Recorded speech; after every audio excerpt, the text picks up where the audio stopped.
issue. They want to turn this into a political stunt.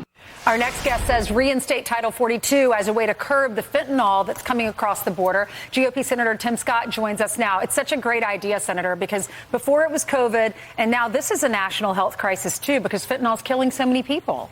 Absolutely. 70,000 Americans have lost their lives because of fentanyl, much of it preventable if we closed our southern border, extended Title 42, and had a president who would do his job. He's left our border insecure, unsafe, and wide open. We deserve better as Americans.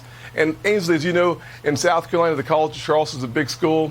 The former business school dean lost his son this year because of fentanyl. No. This is impacting lives throughout the country. Every county in the nation is a border county. Right. But, Senator, you know the White House says most of the fentanyl coming into this country is stopped at the ports. So, you know, that's what they say. You know, they're not counting the people who go through the desert where there is no wall, there is no fence. They're saying we're catching most of it right there.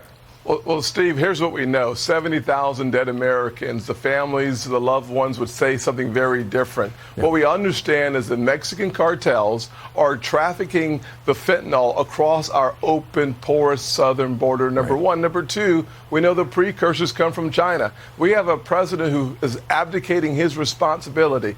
If he does his job, we close our border. I have legislation that extends the health care crisis on our border. I have legislation that provides $10 billion for more of a border wall. I have legislation that provides $5 billion for the technology so that we can surveil our entire border to stop fentanyl.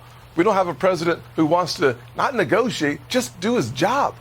Let's talk about the economy. The president says yesterday in an ad hoc press conference at Westchester County Airport is pretty clear the Republicans want to destroy the economy and cut entitlements, and they're holding him hostage. Listen. They're doing to the best of my knowledge, what no other political party has done in the nation's history. They're literally, not figuratively, holding the economy hostage by threatening to default on our nation's debt that we've already incurred over the last couple hundred years, unless we give in to their threats and demands as to what they think we should be doing with regard to the budget. Does he remember the dozens of times he negotiated personally to raise the debt ceiling? What's your thought? Unbelievable. Here's what we know. This president has led to a $1.2 trillion deficit last year, $2 trillion this year, and 24 consecutive months of inflation outpacing wage growth because Americans are losing their spending power. He's looking for someone to place the blame. If he wants to find the person to blame, President Biden, look in the mirror and blame yourself. The truth is that the president is failing us on the economy.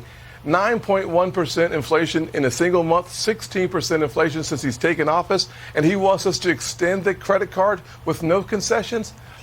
Ainsley, y'all, do what my mama taught me.